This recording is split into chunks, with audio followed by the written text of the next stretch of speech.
2, 1, go. Bonjour dans ce nouveau podcast, c'est le 10e. Je suis avec El Ritano, El Anthony Weiss. D'ailleurs, Weiss, c'est quoi ce nom Weiss? C'est gitan ça, Weiss? Pas Waze, ça se dit C'est Vice. quoi? Weiss? Ouais, ça se dit Vice. Weiss? Weiss? Ouais, c'est ça. Il me semble qu'en allemand, ça veut dire blanc, je crois. Des puristes diront.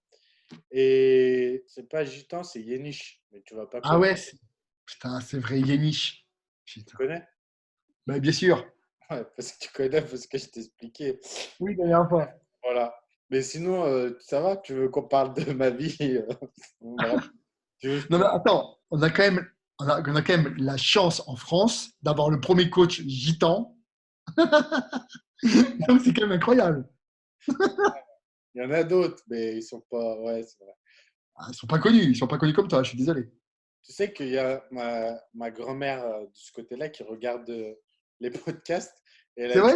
elle m'a dit, ton collègue, il a dit que tu coachais en caravane. Elle a retenu ça. Donc raconte pas de conneries. Parce que Comment s'appelle ta grand-mère? pourrait bien t'arriver des bricoles. Elle s'appelle Marie-Rose. Marie-Rose, je vous embrasse. Vous avez un petit-fils qui est extraordinaire et on l'aime beaucoup. Voilà. Bisous, Ouais, bisous Marie-Rose. il est gentil. C'est bon, t'as fait ton mea culpa, il va rien t'arriver. Vas-y, balance la première question. Alors, on y va. Y a-t-il une incidence sur la qualité nutritionnelle entre la cuisson à la poêle ou la cuisson au micro-ondes d'une galette de farine de patate douce? Elle a précisé ou d'avoine, mais l'avoine, on s'en fout. Voilà. On peut faire large. Est-ce que la cuisson poêle ou micro-ondes, ça détériore la qualité nutritionnelle? Ok. Vas-y. Eh ben, au niveau des études qu'on a au niveau du micro-ondes, ça poserait pas de problème. Voilà. Et en fait, bon, c'est un peu compliqué, hein, mais en fait, c'est des genres d'électrons qui font chauffer l'eau, en fait, hein, une molécule d'eau. Donc voilà. Et le micro-ondes, contrairement à tous les détracteurs qu'on entend, poserait pas de problème. Donc après, je sais qu'il y en a certains qui ne veulent même pas en entendre parler. Mais au final, le micro-ondes préserve assez bien les minéraux, les vitamines en plus. Donc voilà, écoute, j'ai pas grand chose à dire. Et la poêle, bah, il faut éviter de faire cramer votre crêpe ou vos Ouais, aliments, hein. ouais. Parce que si vous cramez, dès que ça devient charbon, c'est pas bon. Donc préférez plutôt la cuisson assez douce. Moi, par exemple, quand je fais mes crêpes aussi, j'utilise plutôt une cuisson plutôt douce, pas trop fort. Mais voilà, après trop cuire, bah, ce sera pas forcément bon non plus. Donc voilà, à vous de bien doser. Et par Dis-moi. rapport, et par rapport à ça, justement, vu qu'elle part de la crêpe, tiens, j'ai une question pour toi, avoir ton avis. Tu sais, il y a plusieurs années en arrière, on nous disait, oui, il faut les jaunes d'œufs, il ne faut pas les faire chauffer, machin, il faut les prendre crus. Et là, ça revient au goût du jour. Je ne sais pas qui a remis une couche, mais c'est en train de ressortir, parce que j'ai souvent la question. Et les gens me disent, oui, est-ce que le jaune d'œuf, il faut le faire chauffer ou pas? Donc, voilà, qu'est-ce que tu en penses? Alors, ouais, alors, il faut savoir que dans le jaune d'œuf, il y a quelques vitamines qui sont thermosensibles, on appelle ça. C'est-à-dire que dès que ces vitamines chauffent, en fait, elles perdent leurs propriétés. D'accord? Et c'est vrai que dans le jaune d'œuf, il y a quelques vitamines qui sont thermosensibles. Mais en fait, si tu manges entre un ou deux jaunes, on va dire, qui ne sont pas cuits, qui sont légèrement, enfin, qui n'ont pas trop coagulé, on a suffisamment de vitamines. Donc, si vous voulez bien faire, par exemple, vous pouvez manger vos crêpes à la farine de patate douce, et puis à un autre moment, vous pouvez vous faire un ou deux œufs à la coque ou au plat pour garder ces vitamines thermosensibles qui sont voilà, qui peuvent disparaître si vous faites trop cuire vos œufs. Au niveau des... Après, le jaune d'œuf, ça pose problème vraiment quand on le cuit vraiment trop, en fait. Je ne sais pas si vous avez cuit déjà des jaunes d'œufs, des œufs durs, et à un moment donné, si vous le cuisez trop longtemps, il y a une pellicule verte qui vient dessus. Je ne sais pas si tu as remarqué ça. Voilà. Là, c'est pas bon du tout, c'est que ça s'est vraiment oxydé, que c'est pas génial. Donc en effet, les jaunes d'œufs, faut pas trop les cuire trop longtemps. Ouais, c'est ce que j'avais répondu. Les crêpes, on fait à feu doux et basta. Oui, non, mais après, voilà, pas de Voilà. grands soucis là-dessus. Surtout si les alimentations variées, équilibrées, tout ce qu'il faut, quoi. Puis si tu m'enlèves mes crêpes, là, je te bute. Bon. Euh, à toi? Ou je pose une question? À toi? Allez, à moi. Vas-y. Alors, est-il possible d'avoir un physique correct, athlétique, avec juste des pompes et des tractions au poids de corps? C'est ça au 185 qui pose cette question. Juste des pompes et des tractions? Ouais, est-ce qu'on peut avoir un corps athlétique ou correct? Tu peux me sortir le livre vert, s'il te plaît? On va faire la promo. Petite dédicace. Non, C'est quoi le livre vert? tu connais pas le livre vert? Les livres avec des chaises? Tu vas avoir des problèmes, ouais. Ouais. Les livres avec des chaises? Ouais. Ok, Ouais. laisse tomber. Tu sais que j'ai commencé par ça, moi. C'est vrai? Et alors? Est-ce Désolé. que ça a donné quelques résultats? Bah ouais, franchement, Ouais, j'avais 15 ans, hein. Donc en même temps, oui, mais bon. voilà. Mais non, mais j'avais 15 ans, j'avais pas une thune, donc voilà, c'était Bah, bien. ouais, Non, bah, moi, je trouve ça. Non, mais c'est vrai qu'on peut citer qui c'est, hein, c'est la fée, c'est la méthode de la fée. Après, on peut le critiquer, mais pour commencer, je trouve ça très bien. Après, sur le long terme, bon, ça aussi, c'est limite, mais je pense que pour commencer, il y a beaucoup de jeunes qui ont commencé par ça, et je trouve ça pas mal. franchement, au niveau de l'entraînement, la méthode, elle est bien faite. Au niveau de la diète, bon, on n'en parle même pas. Mais bon, après, voilà, chacun son domaine. Il ne devrait pas y avoir de partie diète dedans. Mais au niveau de l'entraînement, elle est bien faite. Après, moi, à l'époque, j'étais sur le truc du forum et tout. Ce qui fatigue un peu, c'est le truc autour. C'est dommage de devenir sectaire. Mais bon, il y en a d'autres. Mais voilà, peu importe. Mais en soi, voilà. Donc, blague à part, euh, que des pompes et des tractions, je dirais que c'est difficile, mais au poids du corps, en variant avec d'autres exos que des pompes et des tractions, puisqu'il ne faut pas oublier quand même le bas du corps. Ça me gêne qu'on oublie le bas du corps. Il y a moyen, si on part de rien et qu'on débute, d'avoir des résultats, d'avoir quelques résultats. Après, ça dépend. Tu vois, ce qui gêne dans cette question aussi, c'est que ma définition d'athlétique et d'un physique bien n'est pas forcément la même pour toi et pour la personne qui pose cette question. Donc, mais il y a moyen d'avoir des résultats quand on part de rien, oui. Voilà mon avis. Oui, on peut avoir des petites bases avec ça, et ça peut être pas mal. Après, c'est sûr que sur le long terme, si vous voulez vraiment avoir un physique qui se développe et qui continue à progresser, il va falloir passer par des poids haltères, entre guillemets, ou par une salle, c'est sûr. Mais c'est sûr que déjà, c'est mieux que rien, ça c'est clair et net.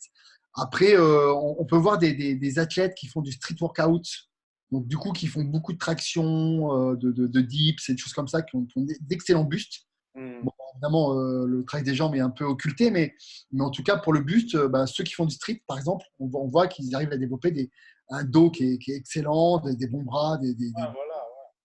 voilà. Après, ça va dépendre de ton but final au final. De ton final au final. Donc, Après, voilà. je dirais que ça va beaucoup profiter à ceux aussi qui ont une bonne génétique et des facilités à se développer. Parce que le problème de ça, c'est, admettons, tu n'as pas de pec comme moi, avec des pompes et des dips, tu n'en auras jamais, tu vois. Mm. Donc voilà, il y a une notion d'isolation et de recrutement que tu ne pourras pas avoir. Donc à un moment donné, on va dire que c'est limité, comme tu l'as dit, dans le temps, quoi. Voilà. OK. Alors, question suivante, le pauvre, ça fait longtemps qu'il a posé cette question et je l'avais un peu zappé, c'était le 4 avril et il m'a relancé. Donc, c'est une succession de questions. Wow. Combien de temps après ingestion et pendant combien de temps les glucides absorbés sont-ils le plus disponibles pour fournir de l'énergie? Tu veux que je la refasse ou c'est bon? Non, c'est bon. Vas-y. Quoi, vas-y, quoi? Vas-y, dis-moi. Tu veux, tu Hein? tu veux pas répondre? Ah, si, mais après, si tu veux. Ah, je finis tout? Ok. Ensuite, Ah non, attends. Ah non, mais on répond question par, oui, question par question, question par question, sinon. Parce qu'elles n'ont pas de rapport avec les unes et les autres? si. Ah, bah alors, pose tout alors. Ok, je reprends. Combien de temps après ingestion et pendant combien de temps les glucides absorbés sont-ils le plus disponibles pour fournir de l'énergie? Au bout de combien de temps, s'ils n'ont pas été utilisés, sont-ils stockés sous forme de glycogène et ou de triglycérides? Sachant que l'on stocke en moyenne environ 500 grammes de glycogène, peut-on réellement vider ces stocks au cours d'une séance comme on l'entend souvent? Vous avez 2 heures de chrono. Magnifique. Magnifique. Moi, je veux bien commencer par le glycogène, parce qu'il y a Vas-y, beaucoup d'idées reçues là-dessus. vas-y. Déjà, dites-vous bien qu'il est quasiment impossible de vider totalement son glycogène. Voilà. Pourquoi? Parce que si on vide totalement le glycogène, on devient comme ça. On ne peut plus bouger. On est bien. Voilà. Donc déjà, je vous le dis, que vous vidiez à 50% de glycogène, pourquoi pas, mais au-delà, ça devient compliqué. Donc, en réalité, on ne vide jamais totalement son glycogène. Voilà.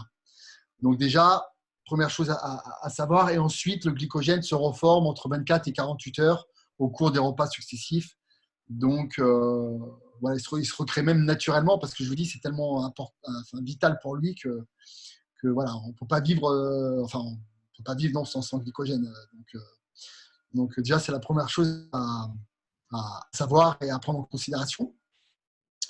Ensuite, c'était quoi déjà?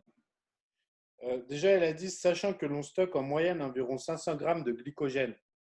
Euh, Ça m'a gêné un peu ça, parce que Bah, ça dépend, ça. oui, voilà, c'est ça. Ça m'a gêné un peu dans le sens où ce chiffre sort d'où, tu vois. Ouais, d'une histoire d'où, ça dépend de ton gabarit. Si la fille a fait 40 kilos ou que c'est un gros bodybuilder de 130 kilos, C'est ce la que je- quantité de glycogène absorbée n'est pas la même déjà. Tu vois, donc déjà, il y a ça. Ça va dépendre aussi de combien tu as vidé ton glycogène, quel type d'effort tu as fait pour vider ton glycogène. Donc, c'est beaucoup de paramètres qui font qu'en fait, on s'en fout un peu de la quantité réelle. Ce qui est important, c'est de savoir combien d'énergie tu consommes par jour, donc métabolisme de maintien. Déjà, à partir de là, on a une vraie base qui est intéressante. Déjà, savoir ton métabolisme de maintien, donc combien de calories et d'énergie tu as besoin tous les jours pour fonctionner normalement. Et déjà, ça pourra déterminer un peu plus tes besoins en énergie et en Ouais, glycogène. mais là, il faut l'arrêter direct, parce qu'il dit qu'il entend souvent que au cours d'une séance, on peut vider 500 grammes de glycogène, mais Non, il rêve. ta séance, elle dure 18 heures là. Ouais, ouais, ou alors c'est un triathlète ou un mec qui fait un marathon, quoi. Ah ouais, là, c'est impossible. En plus, après, pour recharger derrière, ça va te coûter cher en McDonald's, hein. Mais c'est sûr qu'une séance de muscu classique d'une heure, tu vides pas 500. Je pense pas que tu vides 500 grammes de glycogène. Possible. Donc, il disait combien de temps après ingestion et pendant combien de temps les glucides absorbés sont-ils plus disponibles pour fournir de l'énergie? Ok. Euh, comment on peut. Hein? Ça dépend.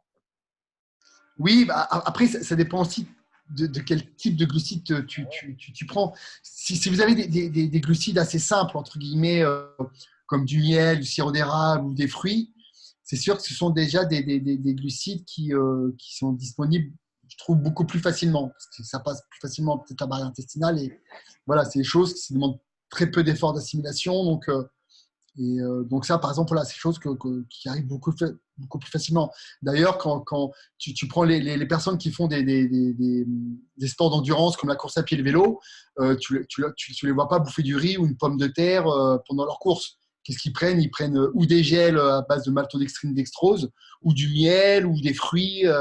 Tu les vois, ils prennent des sources de sucre relativement simples qu'on puisse ingérer très facilement, qu'on puisse digérer aussi très facilement.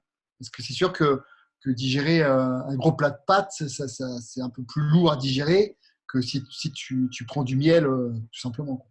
Ou même une orange, une chose comme ça, quoi. Voilà, donc ça dépend. Et la fin de sa question, du coup, c'était si la quantité de glucides qu'on a consommé n'a pas été utilisée en énergie, est-ce qu'ils sont stockés sous forme de glycogène ou de triglycérides?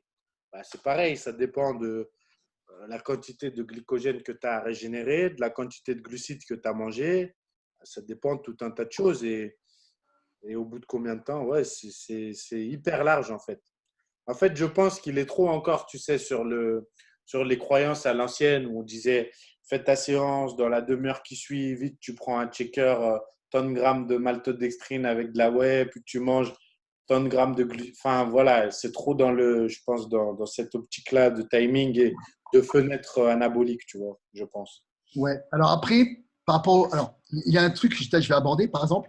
Vous savez que la conversion de glucides en gras euh, est très très faible en fait chez l'être humain. Hein, il faut le savoir, ça s'appelle l'hypogénèse de novo, ça s'appelle. Voilà, et elle est de 2%. Donc en fait, on transforme notre corps en fait préfère utiliser les glucides comme source d'énergie préférentielle, d'accord? Donc il le stocke ou dans le foie, donc ça s'appelle le glycogène hépatique, ou dans les muscles par exemple, où c'est le glycogène musculaire, d'accord?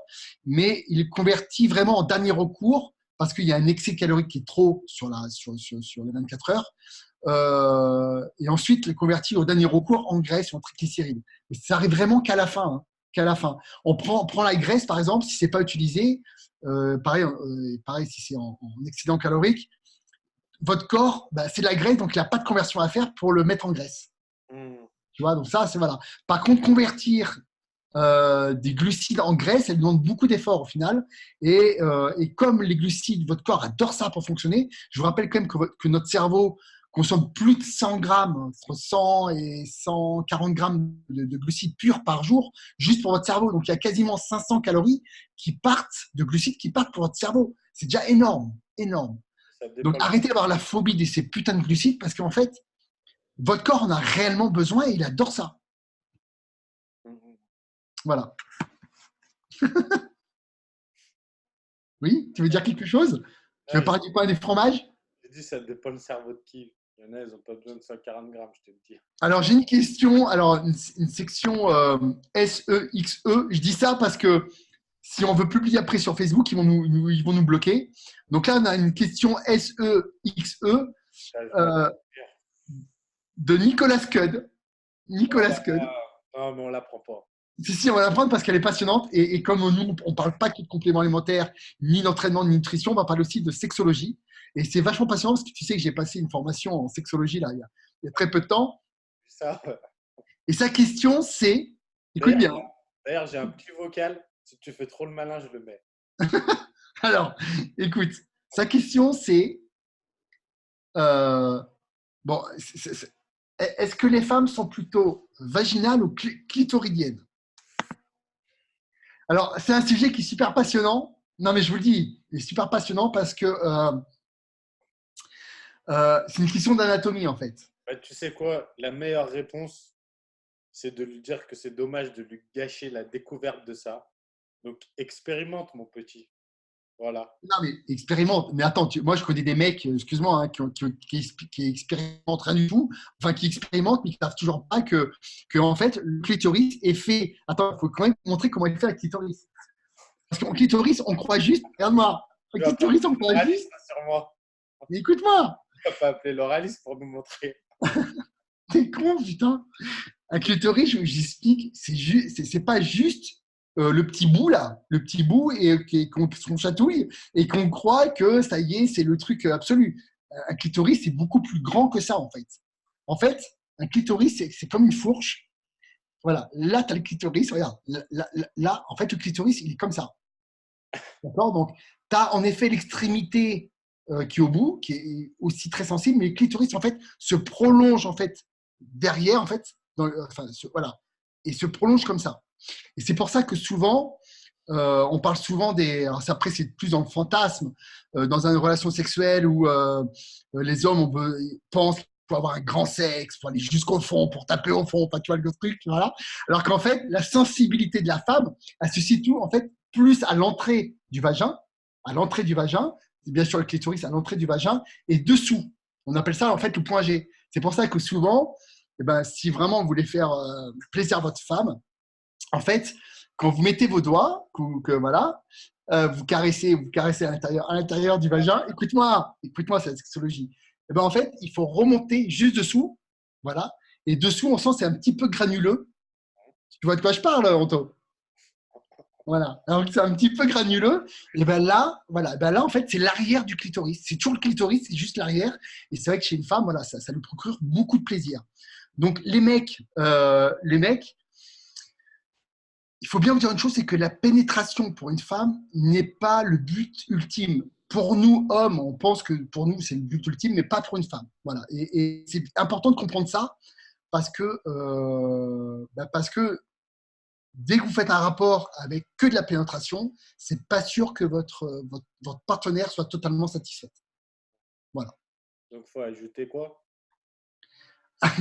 Non, mais j'ai pas donné tout un cours de savoir comment caresser une femme, comment. Maintenant, finis ta question. Non, mais. Donc, Non, mais c'est pour ça que quand on dit qu'une femme elle est plutôt vaginale ou clitoridienne, en fait, elle est 100% clitoridienne. d'accord. Et Ça ne l'anal? veut pas dire, ça veut pas dire qu'elle ne prendra pas de plaisir par la pénétration vaginale. Ça ne veut pas dire ça. Parce que tu as aussi, parce que bien sûr, comme le clitoris entoure chaque côté, évidemment, il y a quand même une sensation, mais ce n'est pas forcément le truc le plus ultime pour la plupart des femmes. Voilà. Et tu veux nous parler de l'anal ou t'as fini? Alors, on peut parler de l'anal aussi, hein, parce que ça aussi, on peut se poser la question, parce que il y a aussi des femmes qui prennent aussi beaucoup de plaisir par une relation anale. Et voilà, mais aussi tout ce côté-là euh, psychologique aussi qui joue, hein, bien sûr, l'interdit, voilà, il y a tout ça qui joue. Donc en fait, voilà, moi j'estime qu'il n'y a pas vraiment de tabou dans la sexualité, Du moment que la personne apprécie ça, voilà, aime ça, après, après, vous faites ce que vous voulez, j'ai envie de dire, voilà. Après, à partir du moment où ça devient douloureux, que la personne n'apprécie pas ça, voilà, à ce moment-là, il faut peut-être se poser des questions et ou de changer de méthode ou peut-être en parler et pour que ça reste agréable pour tout le monde parce que le but, il est là. C'est important d'en parler parce que c'est vrai qu'on ne parle jamais de ça parce que c'est un sujet totalement tabou. Même toi, tu es tout rouge. Là. Mais Ah non, j'étais déjà rouge. c'est super intéressant parce que autant la femme connaît très bien son anatomie, autant l'homme connaît très mal l'anatomie d'une femme. Et voilà, et souvent les mecs se font un peu les bourrins.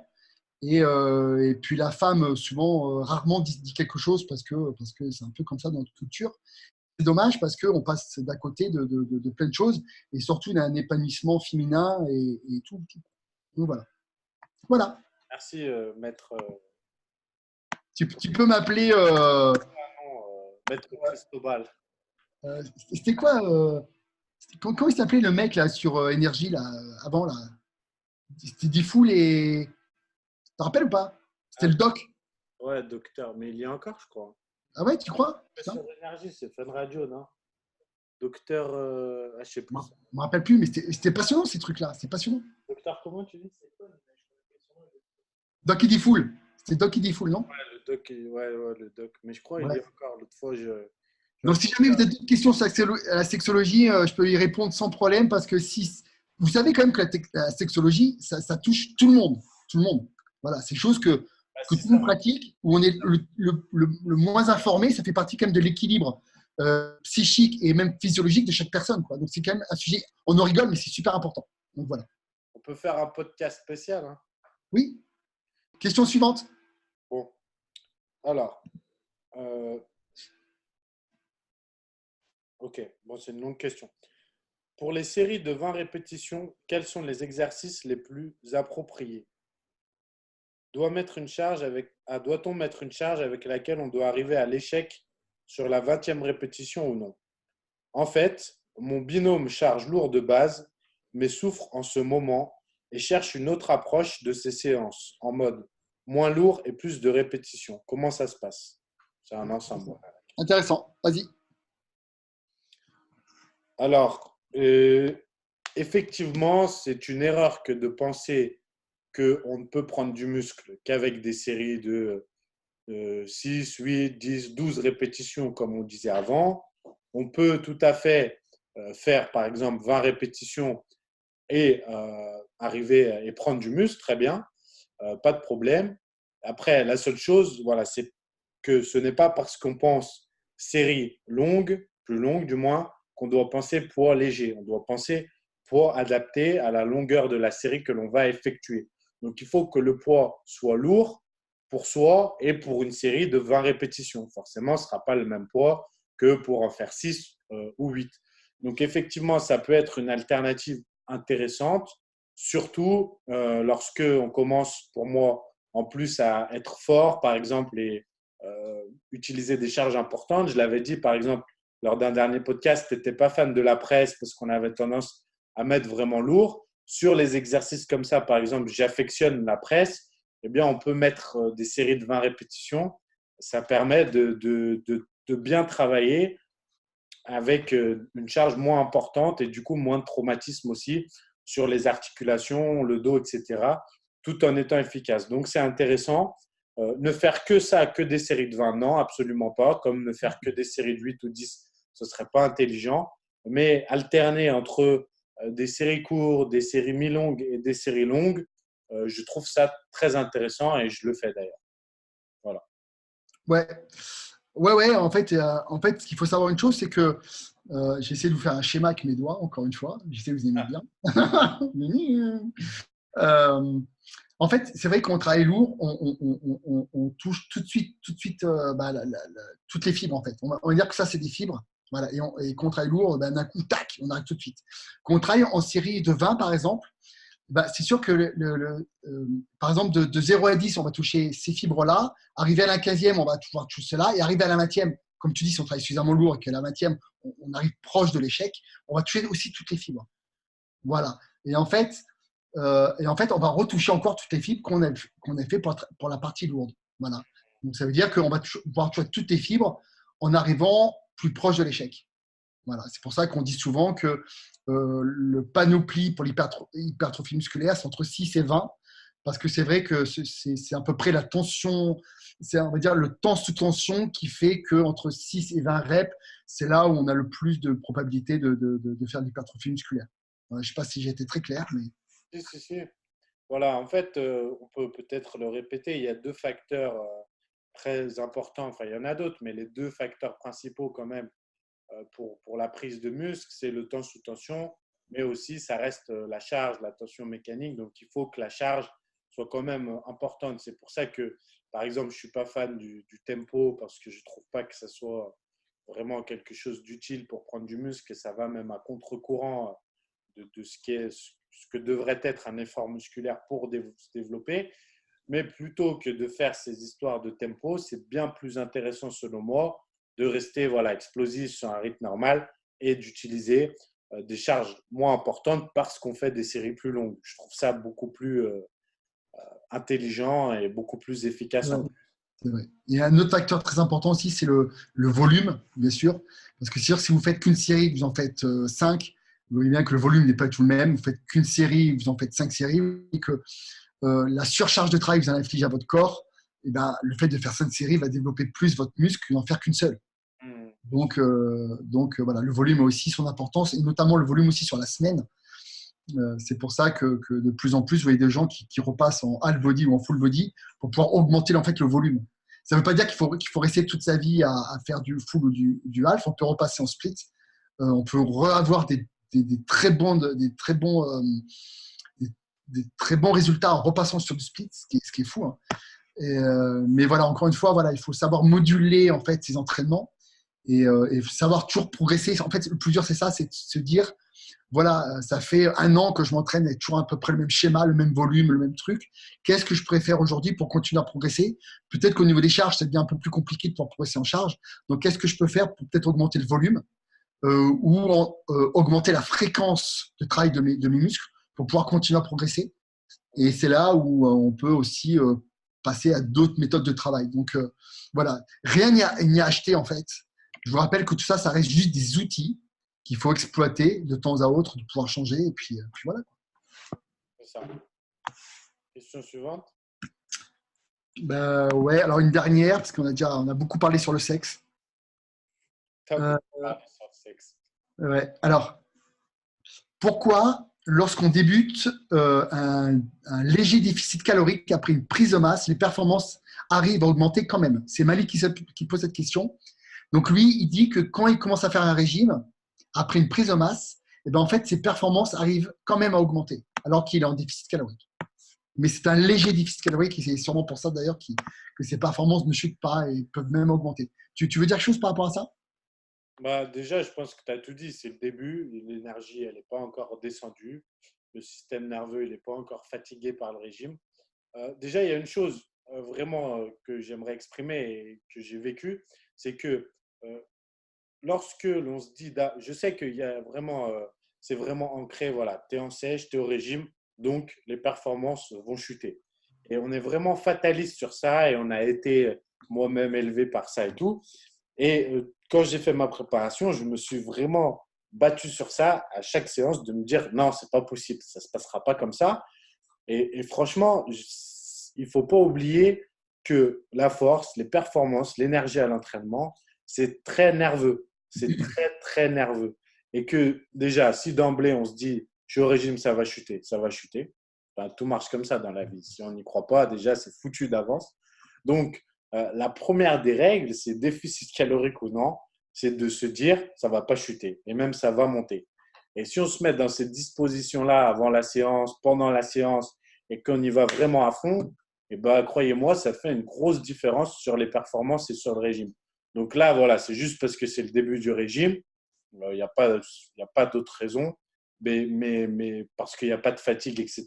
Mais voilà, un conseil, quand tu vas continuer ton régime, ne rentre pas dans cette fatalité-là, comme certains nous ont ancré, de dire, voilà, c'est mort. Comme certains nous disent, ouais, quand on est naturel, on ne peut pas prendre plus de temps, on ne peut pas dépasser ici, on peut pas. Qu'est-ce que tu en sais? Voilà, qu'est-ce que tu en sais? Personne ne peut ne peut sortir une loi universelle et c'est voilà, c'est comme ça, c'est figé, ça marche pas comme ça. Donc, retenez bien ça et restez. Ouais, puis c'est vrai que, comme tu dis, le facteur psychologique, en fait, est hyper important. Ouais, Il est souvent très sous-estimé, alors que c'est un truc qui est méga important, le facteur psychologique. Je pense même, le facteur le plus sous-estimé dans la pratique de la musculation. On parle toujours de nutrition, entraînement, mais le facteur psychologique est incroyable. C'est ouais. incroyable. Il est Surtout super à, important. surtout à l'entraînement. Ouais. Et pour revenir aussi à cette question, il y a aussi un truc qui est important, c'est que souvent, quand on entame un régime de sèche, tout est pesé, calculé, calibré. Au niveau de l'entraînement, c'est pareil, nutrition, c'est pareil. Et du coup, on se retrouve dans une phase qui est très structurée. Et c'est peut-être pour ça aussi qu'on progresse aussi, qu'on arrive même à progresser avec un léger déficit calorique, parce que justement, tout est structuré. En prise de masse, des fois, c'est un peu moins structuré. Et puis, on s'autorise des écarts. Donc, des fois, on se sent plus ballonné, on est moins bien, on sent lourd. Et du coup, de perdre un peu de poids, de se sentir du coup moins fatigué, mieux récupéré, parce que justement, on est moins gros, on est moins assez gavé. Et ben, des fois, ça permet même d'augmenter nos performances. Donc, ça aussi, toi, c'est des petits facteurs qui peuvent être intéressants à prendre en compte. Ouais, ouais, je pense que de toute façon, quand tu attaques le régime, en plus, tu es tellement obsédé par le fait que tu risques de perdre du muscle que tu t'entraînes d'autant plus dur. Enfin, Ouais, toi, tu te dis vraiment, voilà, le seul moyen que je perde pas du muscle si ma diète est bien, c'est maintenant, quoi. Donc, t'as pas trop le choix c'est aussi. ça. Mais voilà, mais c'est dommage de toujours dire, voilà, tu es au régime, tu vas perdre la force et tu vas plus rien pousser, quoi. C'est clair. Parce que c'est faux. Bon, voilà, hein, 10e podcast terminé. Voilà, voilà qui est fait. On se retrouve la semaine prochaine pour le prochain. Voilà. Si vous avez plu, vous likez, vous partagez. Et puis, si vous avez des questions dans tous les domaines, vous avez vu, on n'aborde pas que la musculation. Hein. On est aussi un peu plus large de questions de mindset ou de sexologie. Enfin, non, voilà, n'hésitez pas parce que le but, c'est d'être des personnes meilleures et dans plein de domaines différents. Donc, voilà. Si vous voulez ajouter du vin à votre diète, des M&M's, des popcorn, des chips, eh bien, écrivez-nous. Chris vous trouvera des arguments pour ajouter ça à votre diète en toute tranquillité. Tout est possible. Tout est possible. Et puis, je me ferai un Allez, petit à la semaine prochaine. Ciao.